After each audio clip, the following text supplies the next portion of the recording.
Hello, everyone, and thank you for joining me. I'm Tracy Harris, and this is At Home in My Head, the podcast that explores life in the cottage at Woodland Corners.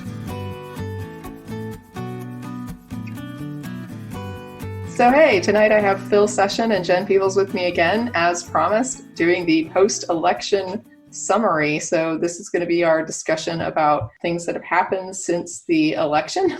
And I'm glad that everybody could join me for this. Just to say, I was kind of hoping that we'd have a result that everyone would have agreed on by now, and kind of surprised that anybody is still dragging this out, but they are. So first of all, welcome Phil and Jen. Thank you. I was going to say, I think most reasonable people agree on the outcome of the election. I think even on most unreasonable people agree on it. I think it's just a few unreasonable people that still haven't come around. You wouldn't know that by the folks that attended the Million MAGA March. Was it a million? It was not. It was a permit taken out, if I'm not mistaken, of 10,000. Good wording, I suppose. It's a nice little wording, like 1 million moms. Yeah. Whatever that group is the same type of thing. I saw like a few dozen people protesting outside of some of the ballot locations in the states that were still counting ballots there late at the end. It wasn't a intimidating crowd, to say the least. No, I mean, Alex Jones is certainly making his rounds. He was in Arizona, and then he was in Washington, D.C. today. So, they may have only had 10,000 in D.C. today for their Million MAGA March, but they had an all-star crowd. So they had the Proud Boys show up, and of course, Alex Jones was there to entertain the masses. And Trump took the time to tweet out, somebody took a video of the crowd that was going on, and Trump retweeted that saying, "We will win," as if there's still a major dispute that's still up in the air that plays to his base and what they believe what reality is, I suppose. And what is reality? So what we have in reality right now is an electoral college that is literally flip-flopped from 2016. An upside down result based on what happened in 2016 and the landslide victory that Trump was doing laps over is now his loss, except that he's not owning that at this point yet. And it'll be interesting to see what happens with that. At first, it was a little bit nerve-wracking because the mail-in ballots were voted last, and so we saw these what we thought were tight races, or what looked like tight races. And there was some talk about what they were calling the red mirage, right? That effect of counting those election day ballots first, and so that Trump was looking really good in the initial results. But then when the mail-in ballots started to come in, that's when things started to really go downhill. And now it's just sort of a butt whooping. The EC has followed the popular vote to just a huge victory. Well, what's interesting to me is that 4 years ago, they were calling the 306 electoral college votes and losing the popular vote a landslide victory. Mm-hmm. So somebody pulled up an old tweet of Kellyanne Conway where she was talking about this is a landslide, it's historic and everything.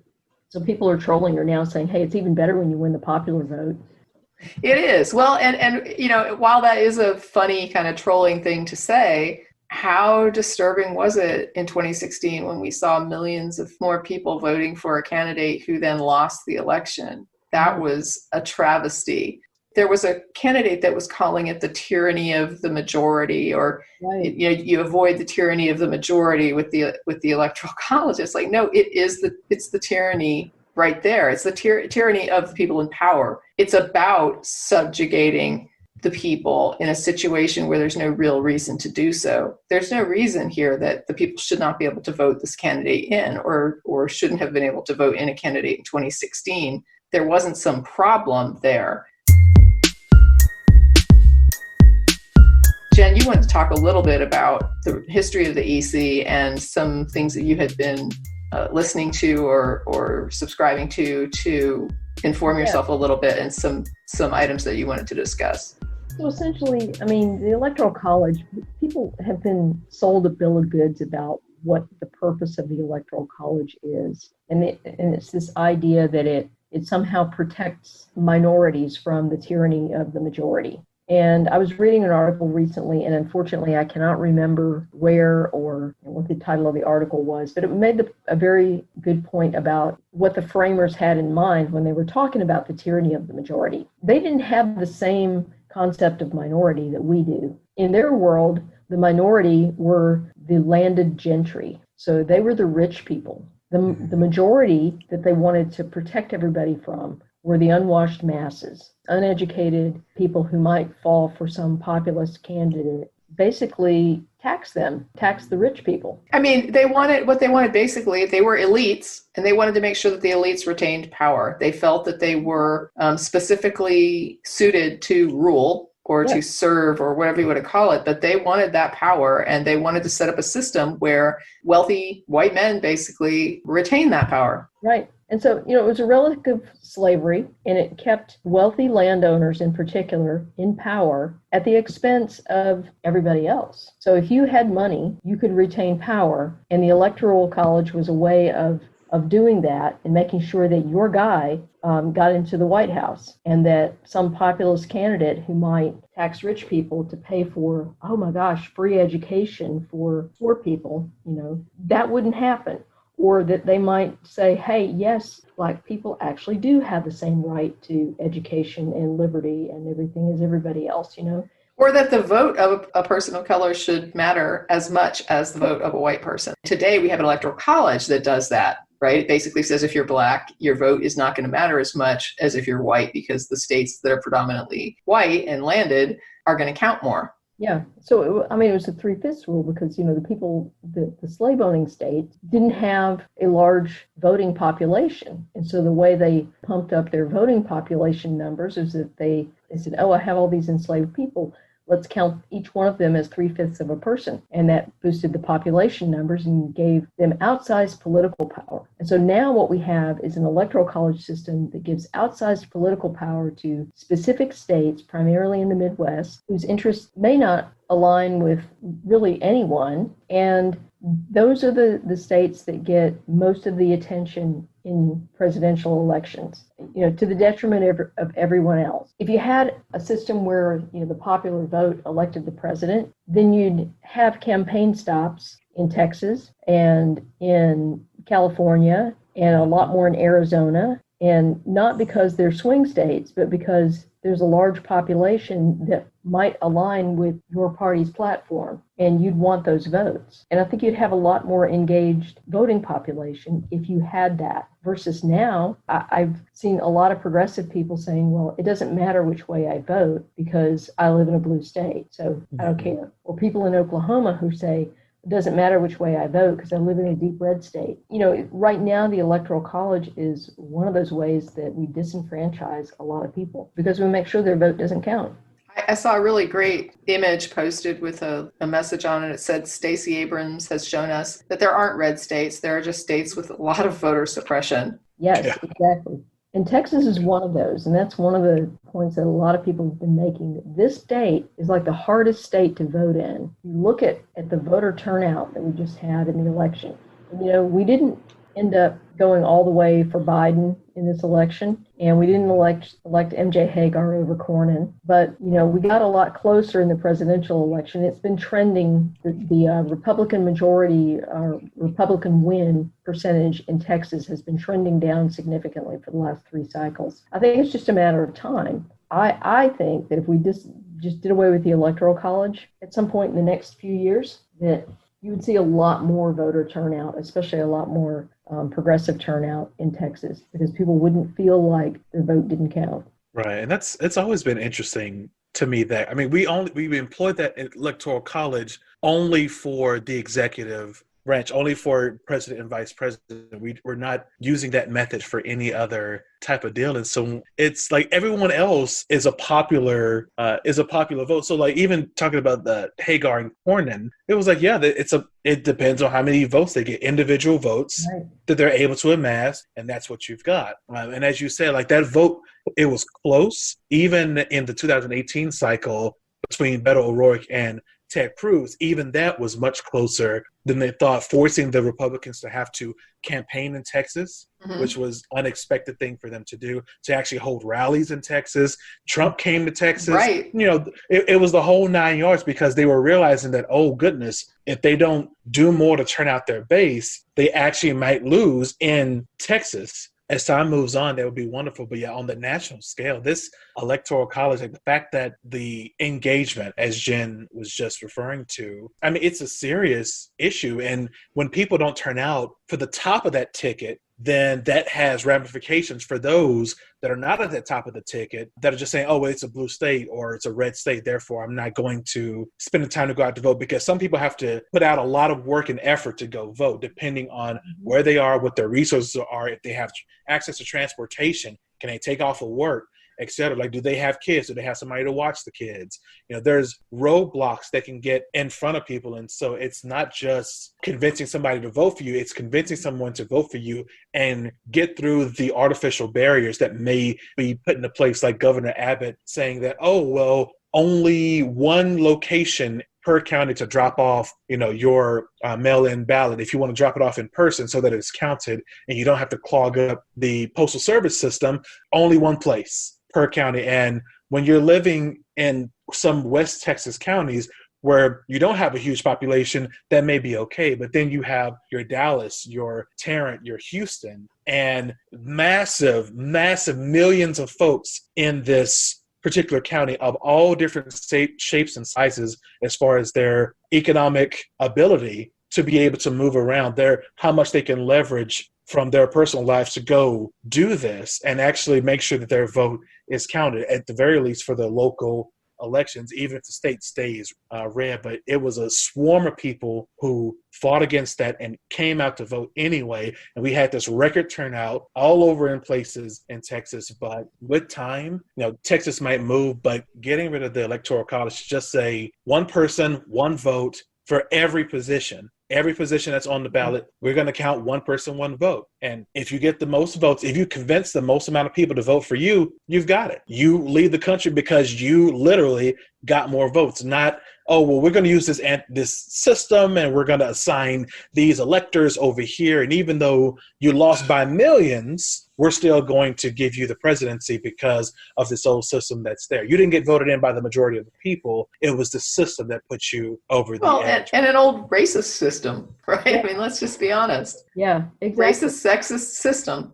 Well, and the thing is, I mean, if we had, our president elected by popular vote, we would have known the outcome of the election on Tuesday night. There wouldn't have been any doubt because all the same demographics are in play. It's just that you don't have to have a second tally sheet that calculates electoral college votes based on what, frankly, are arbitrary lines on a map that split populations out. Mm-hmm.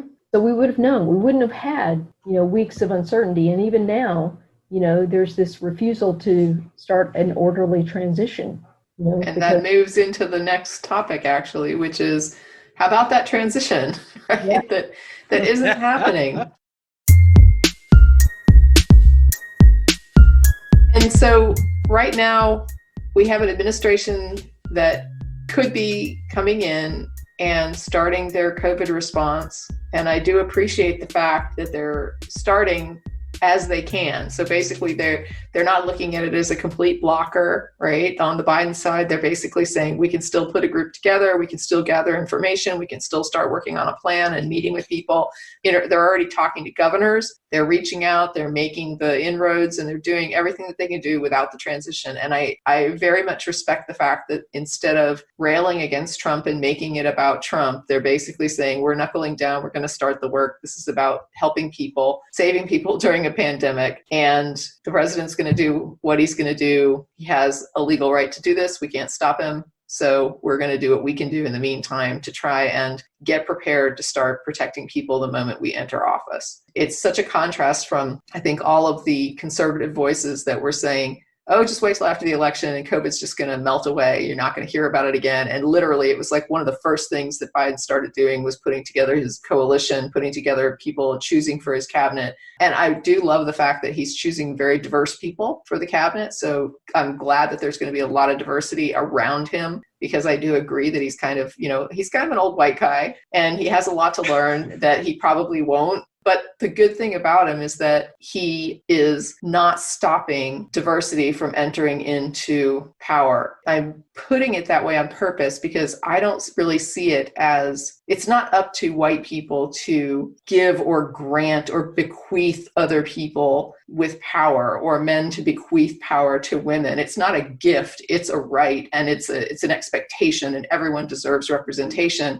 And the fact that it's denied is actually grotesque. So for me, what's good about Biden, I'm not going to say it's that he's inviting diversity, it's that he's not blocking diversity. So he's allowing that diversity to take place in a way that it should take place and not be blocked. Well, and I would say that from what I've seen so far, he's actually celebrating the diversity and recognizing it as the strength that it is. Yeah, it absolutely is a strength. And I think that we can see that in the engagement of voters in, for example, Georgia. Knowing that a Black woman was on the ticket was a massive advantage for Georgia voters. And I would argue for voters in Texas as well, knowing that we were not only voting for a kind and decent human being to be the president, but we were voting for the first Black woman to be elected as vice president. My emotions following always revolved around a sense of relief that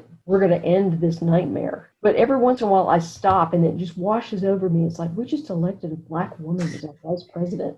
I'm having that exact same experience, right? I get so overwhelmed by the larger issue of the nightmare that still won't die. Even though I feel like it's nearing the end, I can feel myself waking up from it. And I'm just so grateful that we're ending that prior administration. And I also have to kind of remind myself that we have a woman who is so intersectional and represents multiple communities that are now having a first in the vice presidency, and who potentially could end up being the first woman president, the first Black woman president. Who knows what can happen, in the future. But at the same time, it is hard to kind of remember to celebrate that with all of the other turmoil that's going on. Yes, at the same time, I'm feeling this sense of relief and this overwhelming joy at Kamala Harris is going to be our vice president. At the same time, I sometimes feel real anger that I'm not able to feel that all the time, because again, this sense of relief kind of pervades everything because we're ending this national nightmare. It's not like when we elected Barack Obama as president, when it was just this unmitigated joy. Look what we did. And I have to tell this story because my son was 3 years old, in 2008 when we elected Barack Obama. California, as soon as California was called, of course, it was done. He was the president-elect. So we're all celebrating and everything. And Alex asked me, because he's very young, he's 3 years old. He's like, Mom, did we just do something good? And I said, sweetie, we just did something amazing. And so I got to explain to my 3-year-old son what that meant. It was such a great thing. And it's such a contrast with now. The feeling is just that the national nightmare is over. And the story for this election cycle, after having to explain to my son 4 years ago that Hillary Clinton is not going to be our first woman president, and to see the disappointment and the fear on his face when I told him that. This time, as soon as Biden hit 270, I had it up on my phone and I showed him the electoral map, and he was looking at it with this look of concern on his face.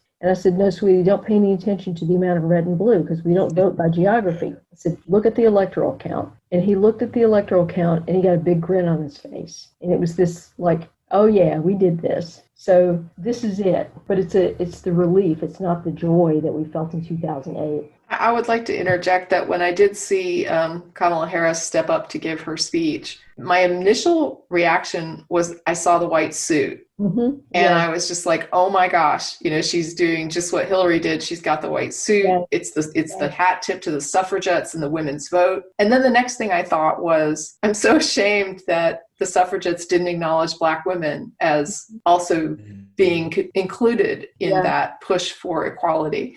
It was so hard for me as a white woman to sort of embrace the generosity that she was expressing by giving that sort of honor of a hat tip to the suffragette movement when she would not have been included. I mean, it was like, that's why I love her intersectionality, right? She's the person that can walk out there, be a woman of color, wear that white. And I would feel like if I did it, I would feel bad because I know that it was an exclusionary women's movement. It wasn't really women, it was white women. And so for me, it was just like, she can do that. I can't do that.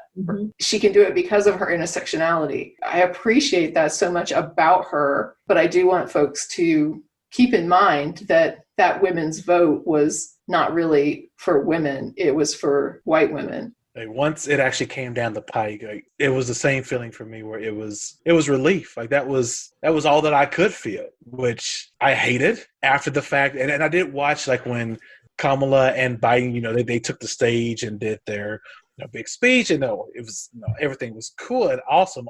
It's like a week ago now. Watched that and it's like this is a speech. Like I'm here for all of this, but it was dread because in 2016 it was this horrible moment, and things have gotten so much worse along these last 4 years. It's been thing after thing. Every day or week is just what's happening this time. Like what did he say? What did the administration do? Like it's always been what's wrong now. And sometimes multiple times per day. Say about what fresh hell is this?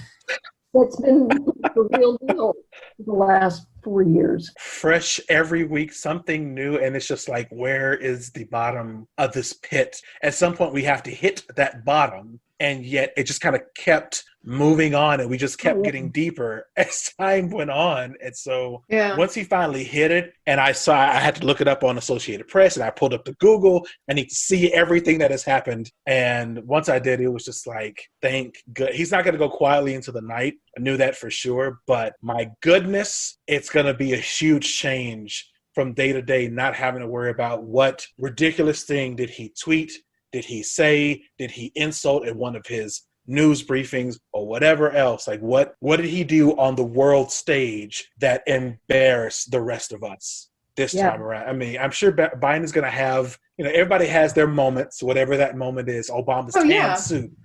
Obama's tan suit, can't have that. It's a national travesty. And that's the thing. It's like, I understand Biden's rhetoric is not, without some racism, right? I mean, there's things that he says that I just sort of cringe sometimes. And I just think, I probably wouldn't say it that way. But I know that he's the type of person who can acknowledge a mistake, who can apologize for a mistake, who can try to do better. But we have a president who's in office right now who cannot acknowledge a mistake, would almost rather, kill people than acknowledge that he's made a mistake. Well, not almost, but he would rather kill people than admit he's made a mistake. He won't back down, won't say that he can do better, that he can correct anything, and has some of the most homogenous people around him as far as just a slew of yes men doing whatever he tells them to do. Even to this day now, even though Biden has been basically elected and is the president-elect, you have a president in office who is backed still by most of the Republicans in leadership who will not go against him because they're terrified of the tweets or whatever else is going on. I don't know if it's the RNC hack or what. I don't know what's over their heads or what they're afraid of, but people will not stand up to this president if they feel like he can do damage to them. And in the meantime, we have an incoming administration who is welcoming whoever wants to come to that table, who is appointing transgender people, who is appointing people of color, who is bringing in folks to say, I want your ideas. I want to know what you have to say. And I think we're going to see how that impacts protests from marginalized people once they actually are allowed the voice that they deserve to have in power. Once you're represented, it is so much easier to go through a real due process channel to get what you want instead of having to go out and just send that cry up from the streets. You don't have to do that when you actually have the ear of the people in power, where you can go and bring your cause and your problems to them and say, this is what's happening with us. And you know that you'll be heard and you'll be listened to. That really cuts down on the frustration that erupts in the streets when you have access to power. Yeah, I think that one of the things that these politicians, these Republican politicians, are afraid of is not so much what Trump is going to tweet, because he's going to do whatever he does. I think they're afraid of the Trump voters, because Trump has tapped into a particularly virulent strain of racism, sexism, xenophobia, all of the worst of whatever we have to offer as Americans. He's tapped into it and he's amplified it. That's kind of what I mean when I say they're afraid of the tweets, right? Obviously, if the tweets were not backed by a bunch of angry people making up, white people making up grievances, if they didn't have that behind it, there wouldn't be anything to it. He'd just be a wolf howling in the wilderness. But he has that pack behind him, and they are afraid of those voters. And those are the voters. Let me just say, I saw the most appalling thing on television this morning when I turned it on. There was a Black woman representative, a freshman incoming, who wore a Breonna Taylor mask to honor Breonna Taylor and say her name. And people were calling her Breonna because they thought that was her name on the mask. They didn't understand that it represented Breonna Taylor because they didn't know who Breonna Taylor was. These are other incoming Congress people. These are people who are being sent to Washington to set federal policy, who have never heard the name Breonna Taylor and don't know what that is. Well, and somebody was talking to Tommy Tuberville, the former Auburn coach, who now he's the senator-elect from Alabama, who'll take Doug Jones' place. Mm-hmm. They were talking to him about, he said something about the three branches of government, which he thinks are the executive, the Senate, and Congress. No. Yeah. They're like, this is a senator, an incoming senator, who does not know the three branches of government. Yeah. Well, he's kind of, if I'm generous, he's got two. Yeah. Right? I'm not sure I don't trust him to understand what their job roles are, but wow. Okay, wow, yeah. How do you set policy in a country that you don't even understand? Right. It's like, well, how could he even run if he can't pass an 8th grade civics test? If you don't know the three branches of government, you can't pass 8th grade civics. Yeah, this isn't some weird ass detailed government, trivia. Right. This is like how is the government set up on the high level, right? Like this is the high level picture here. This is not like into the weeds. Yeah. Oh, no. Yeah, it's a trick question, This is the senator-elect from Alabama. So it's like, okay, I guess, the upside is at least they didn't elect the pedophile, but still. That's a really low bar. It is. Oh, God, But we got the individual that going to the House, Marjorie Greene, who won in Georgia and has supported QAnon conspiracies publicly and has put it out there, was unabashed, has behaved like, even I think there was a Republican that chastised her, like just the way that she was talking about someone else. And I think his response essentially was along the lines of, you are an elected representative, like act like it, something like that. Like you're an elected representative now, you need to begin acting like it. It was something along those lines. Tell Trump, right? I'm gonna be so presidential. Like you're just not gonna. I know how to be presidential, right? Isn't that what he said when he was coming in? Just wait, I can be presidential. And the closest he ever got was when he was able to read a speech and not insert his own views. Then we could all to say, actually follow "Wow, the speech." Wow, he didn't completely muck it up." Isn't that a fantastic? So if you got on the ticket by riding the Trump train, I'm not expecting any of those people to chill out during their terms. Like I expect they're going to just be Trump clones that go in there and are as obnoxious and destructive as they can be, completely unyielding and uncooperative. I would hope I'm wrong. And if I am wrong, I'll be glad. Sometimes there's things I would be happy to be wrong about, and this is one of them. But she was already tweeting about masks. Like, that's all I'm hearing is about these masks and COVID. And it's like, how can you set policy if you don't understand what it is? If you won't listen to experts, if you're just going to get up there and pull information out of your ass which is what Trump has been doing for 4 years, and then just surround yourself with other people. And I guess the one saving grace is that she won't be surrounded by other people who are just going to go along with her. She's stepped out of that echo chamber now, and she's going to have to listen to some experts that come in and testify that are going to be willing to tell her what for. And that brings us kind of to a couple other things. So before we move into the Senate and those down ballot races, I want to get into the transition that isn't happening because we're looking at lawsuits. Right. So what's holding us up right now isn't just an obstinate president, but is a network of people, including law firms and other representatives who are supporting this bid, and pundits who are coming out and trying to sow distrust of the elections, even though we have like memos coming out saying this was one of the most secure elections we've ever held. And that's amazing considering the logistics of how many states had to change their systems in order to accommodate COVID and accommodate the numbers of people who were going to vote, and also the numbers of people who were going to vote, just the volume, the sheer volume. This had such a potential to be a complete mess.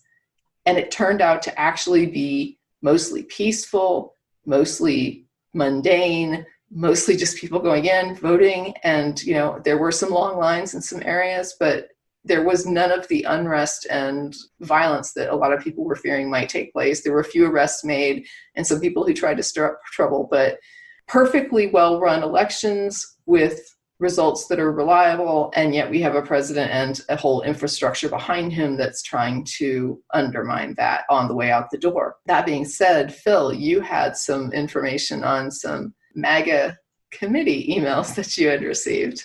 I would say maybe 3 weeks, or 2.5 or 3 weeks or so before the election. I started getting emails from this is the Trump Make America Great Again committee. So this is the joint fundraising committee authorized and composed of Donald J. Trump for president and the Republican National Committee. It was only one subscription to this one particular source. And prior to the election, like going out, as soon as I signed up, I started to get about 6 to 8 emails per day coming in from the Trump campaign. I mean, they were just all over the place. And what I found interesting about it first was just how they were trying to appeal to voters. And so some of them focused on essentially what would happen if you didn't. And so they were trying to be very scary about their language. And so they were saying that, this one here, the Trump has lowered taxes for millions, defended the unborn, protected your religious liberties, prioritized our military and veterans. However, all of this is set to be undone unless you step up as a patriot, no less. And they kept hammering this message here and there. And given the bubble that folks are in, it's like this stuff would be very effective. Like just reading it and how the progress was done, because it got increasingly desperate as the time went on. And so they started matching, we're going to match you 700% to your donation. Then it was 800, 825. 850, then 900, 925. Towards the very election itself, it was, we will match your donation to 1,000% if you donate something in, which is interesting to me because I'm like, if you're going to match it to 1,000, just take it from the person who's going to give the 1,000%. Like, just obviously they got the bankroll. Like they're just they're just putting it out there. There's probably limits, right, on how much individuals or institutions can donate in a single pop. So they probably, I'm sure they're working it so that they can take advantage of that. It was so funny as election day hit, and there started to be a lot of congratulatory. So Florida, when that one came out, there was an email that came out that said, "Oh, thank you, Florida, we did it." Blah blah blah. But in order to keep going, please contribute more. That was a comment. Every single one of these emails had a call for money. Like there was nothing just to say that, "Hey, you did awesome. Thank you so much for your support." It was, we need those Benjamins. When the election happened, starting on November the 4th, So this is the day after the election. The first email that I get, well, should I say the last one on that day, headline, they want to steal this election from us. Like right out the gate, not sugarcoating to say, we're going to go to the last vote. We're going to fight to the last vote to make sure everything's counted. It was Democrats are going to try to steal this. Quote, just like I predicted from the start, mail-in ballots are leading to chaos like you've never seen, plain and simple. The radical left is going to do whatever it takes to try to rip a Trump-Pence victory away from you, and that's why I'm coming to you now. And this rhetoric just kept going on, and it's one thing to lose or to even appear like you're going to lose, based on projections and polls and everything that's going on. But when you put these kind of messages out, and I mean, even in this email, he calls the left wing, he says the left wing mob is trying to undermine our election. And that's how he refers to the left, radical left. So like he will use all these emails, use all these terms to demonize everyone who is not in your in-group. And the dangerousness, I don't even know if that's a word, the dangerousness, it is right now, of what this can do for people that unquestionably look at these emails to say, like, Donald Trump is telling me that, like in this one, I'm asking my fiercest and most loyal defenders like you to fight back. And of course, contribute is the next line on that side. But this rhetoric has gotten so bad as time has gone on. The number of emails has gone down to about 4 per day on average I'm getting. But when Pfizer talked about the coronavirus vaccine, boom, there was an email coming from the Trump campaign to say the success of a coronavirus vaccine would only be announced after an election, as I've long said. This is, coming from Donald Trump's words. Pfizer and others probably didn't have the courage to make this historic announcement before November 3rd because they hoped it would help keep me from winning big. And the focus on himself and the selfishness and the self-centeredness that comes through, and these are, he's not writing these himself. These are coming from some campaign manager. What's funny though is he didn't predict that. He kept telling us he was going to announce a vaccine before the election. Oh, he kept telling us that to say I've been saying they weren't going to do this is absolutely absurd because we all heard him say repeatedly. He had to be corrected multiple times by professionals and experts who said it's unlikely that you're going to see this vaccine before the election because Trump kept, saying this is going to happen before the elections. You'll see this. We'll have that vaccine before the elections. He never said we're not going to have it. Other people were telling him we're not going to have it. He was the one saying we would. I mean, this is from, a page right out of 1984. Pfizer, I know they took that extra step to make sure they say the funding for this project and everything else had nothing to do with the Project Warp Speed. Right. However, in this particular email, right after he says, that Pfizer and others didn't have the courage because they would keep me from winning big, as if that was their concern. Right. Like they were making money regardless. Let's be real clear.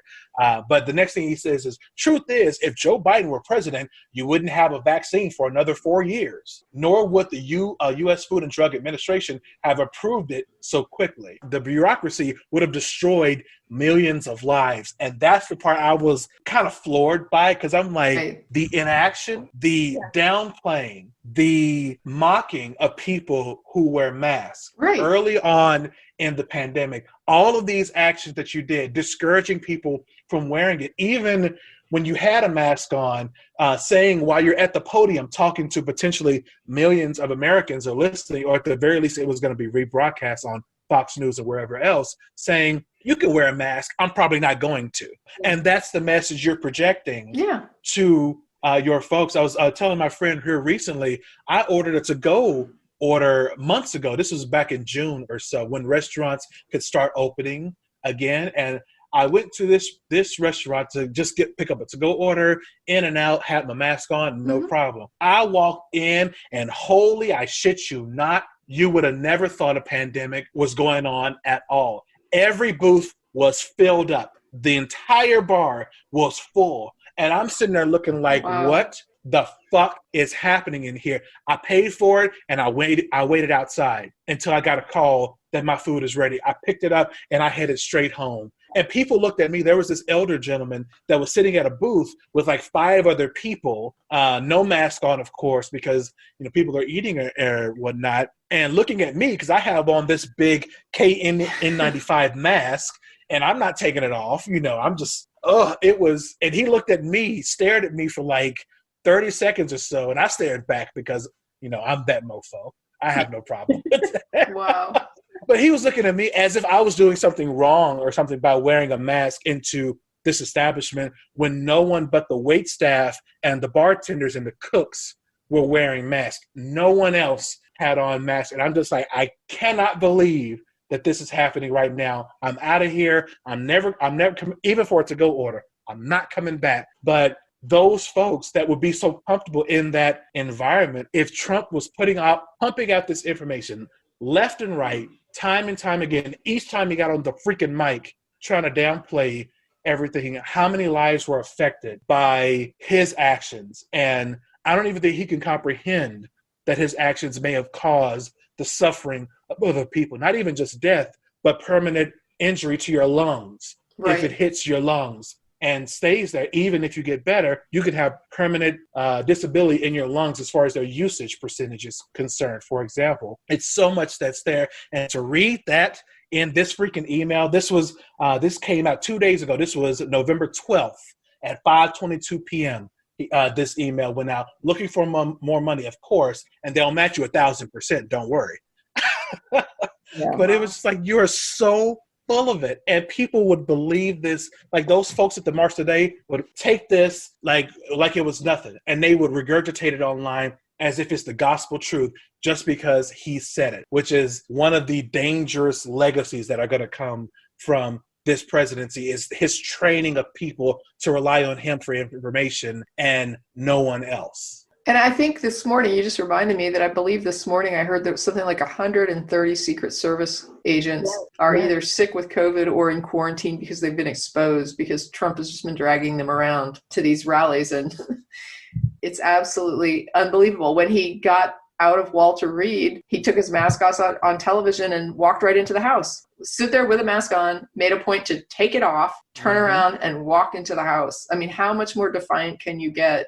It's just a massive, screw you to mask wearing, to any sort of mitigation, any sort of protections for people in the meantime while we wait for a vaccine. And, it's important to note that the Pfizer vaccine, it could not pass safety tests in the next 2 months. We don't know how long does that immunity last, because whoever they've given it to, they haven't been able to test long term. Does it last a year? Does it last 4 months? Does it, will the results be replicated? So there's a lot to take in there, and we can't have all our hopes resting on a vaccine. And in the meantime, we have to take steps to be responsible. And it's so ironic that this party of self-responsibility is basically turning their backs on the simplest of things. Just put on a tiny article of clothing in order to protect everybody, and they can't even manage that. Not only that, but in terms of epidemiology, the fact that they've allowed this to ravage, the entire country means that if somebody's developing a vaccine, the possibility that a mutation will occur that will render the vaccine ineffective is much greater when you have this community spread, because that's how the vaccine, or that's how the virus mutates, is through community spread and infecting multiple hosts. They've already had to do a culling of a mink population in, I think it was Denmark, because they detected a variant of the coronavirus in the mink population. And so far, I guess it hadn't infected humans, but they said they can't take that risk because that's a major mutation right there. It's so irresponsible on so many levels, and it has the potential to guarantee that the vaccine is always chasing the virus, which is exactly the situation you don't want. I mean, one of the reasons we had eradicated measles in this country prior to the anti-vaxxers coming on board was because measles is very stable. It doesn't mutate very much. And so the vaccine that we developed 45 years ago, 50 years ago, still works. It's not different because, the virus doesn't mutate, and we've been able to contain it so well. I mean, a good example of a vaccine that you do have to get annually is the flu shot, right? Exactly. we get that updated because of changes in the virus. Right. It mutates regularly. It makes its way from humans to other animals, back to humans, acquires mutations along the way, and so you need a new vaccine every year. So hopefully we have an administration coming in that's going to take some steps to educate people. And I know that there's going to be some folks that just aren't going to have it, aren't going to hear it. But hopefully we can get more people on board with mask wearing and social distancing. But on the silver lining side of this transition being such a mess is that there are lawsuits happening, and Trump is giving us the best test of election integrity that we could ever wish for. So he is testing any and every piece of evidence they are able to find of election fraud.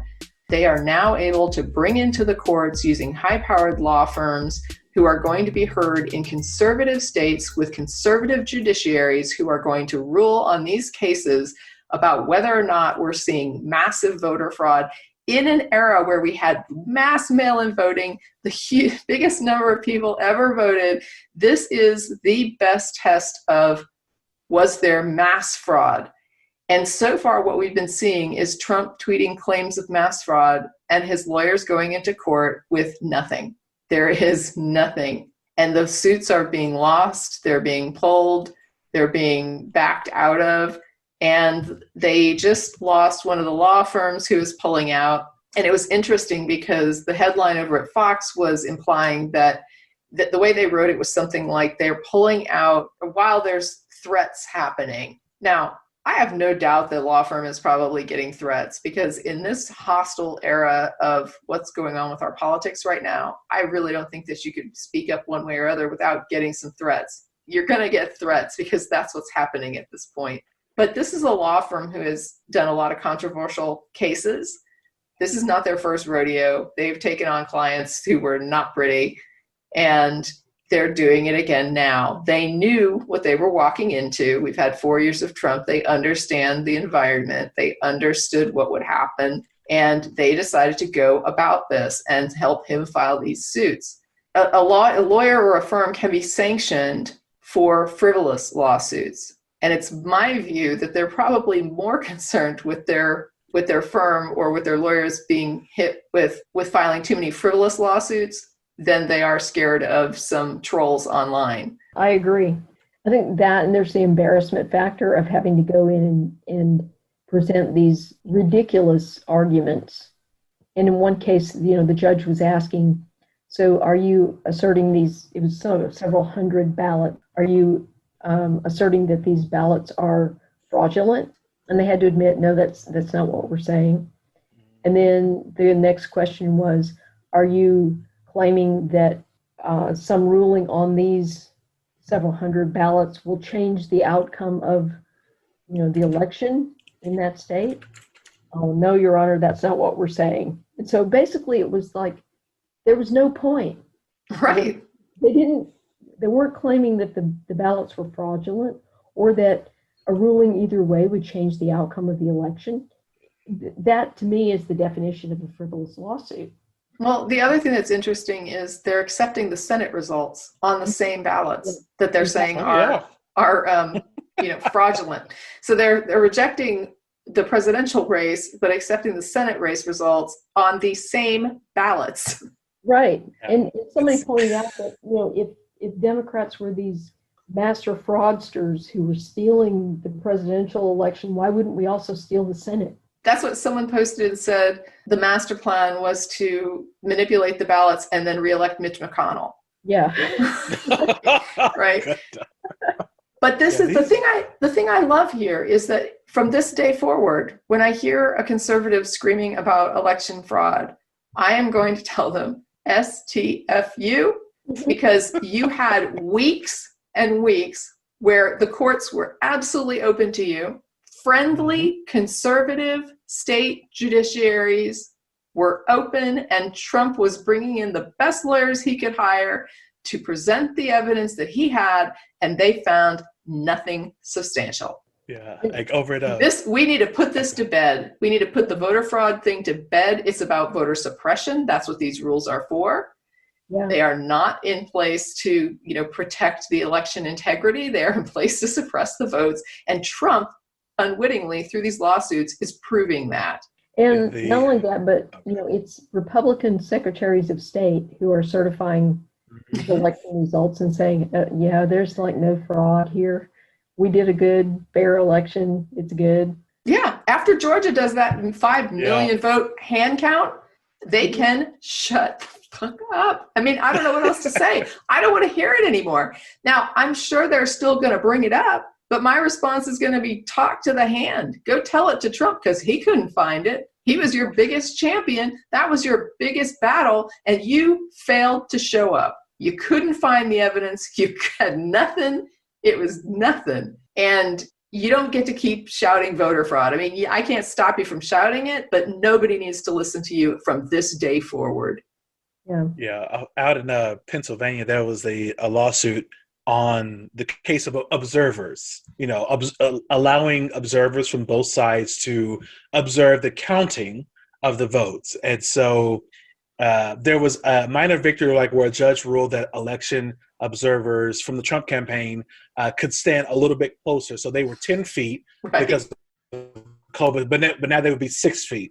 However, by the end of that day, the lawyers for the Trump campaign had filed another emergency petition with the federal court claiming that election officials in the city were not abiding by that decision. They were not abiding by the state court's decision and asking that the count in Philly be delayed. Yes, specifically for Philly. Now, when the judge asked, were there observers, from your side that were allowed to observe the counting of the ballots, they said that it was not meaningful observation.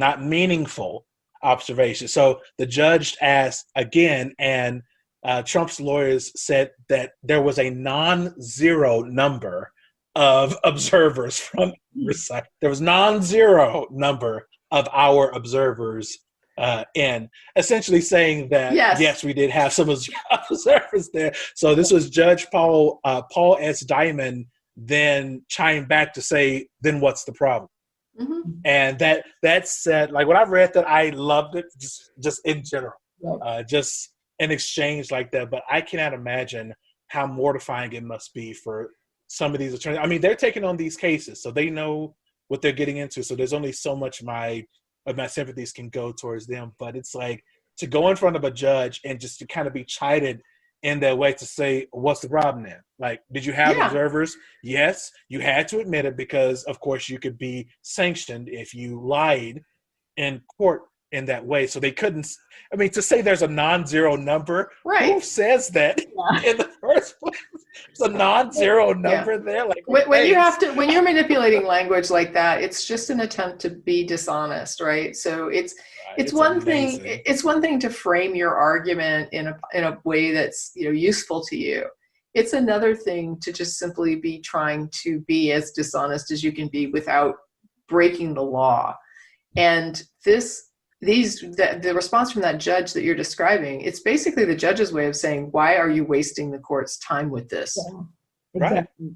Because that's how I would feel about it. They ultimately dropped that particular suit, and there was, for that particular place over in Philadelphia, there were 120 observers that were allowed, 60 for Democrats and 60 for the Republicans. So there was more than enough eyes on the action to make sure that things stay, they were high integrity levels in the counting process in Philadelphia. And so, but little things like that, as Tracy said, I don't want to hear another effing thing in the future.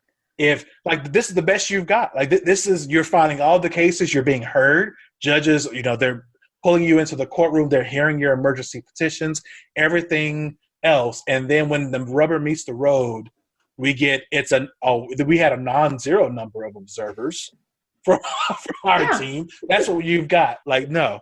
And this was the best test. I mean, this was where they had like I say, the huge number of mail-in votes. giant national election, tons of new voters. Like, I mean, if ever there was going to be an election where you could find something going wrong, this was it.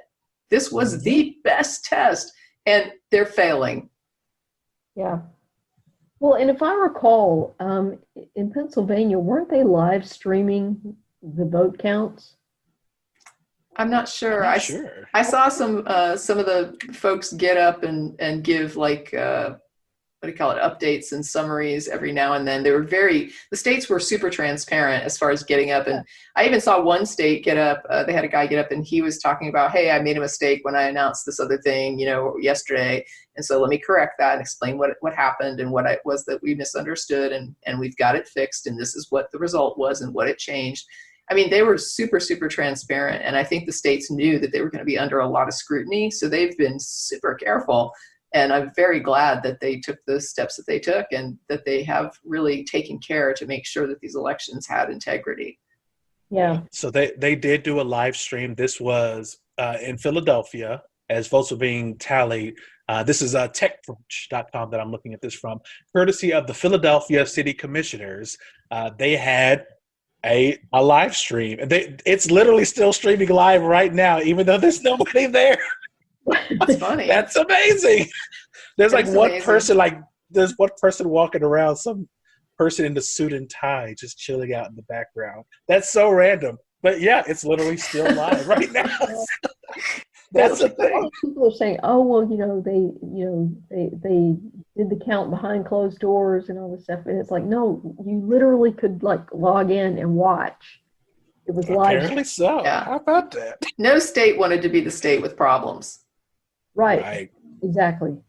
Because it would involve so much scrutiny, and then all your election officials, your county side election officials, your state side secretary of state, everybody goes under all that scrutiny. But as Tracy mentioned earlier, the one in Georgia, Trump was all mad and everything, but it's that's a Georgia, your governor, and you're talking about your secretary of state and the local, these are your people. Yep. These are your people, and you're saying that Exactly. they messed you up, even though that wouldn't benefit your party altogether. It's a very interesting argument in general. This concludes the first hour of my post-election conversation with Jen Peeples and Phil Session.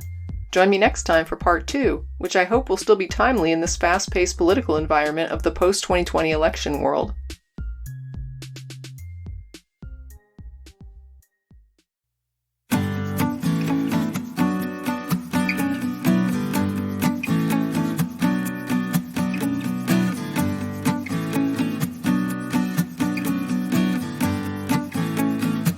That's it for this episode of At Home in My Head, exploring life in the cottage at Woodland Corners. Thanks for listening, and as always, stay safe, be well, and never stop exploring.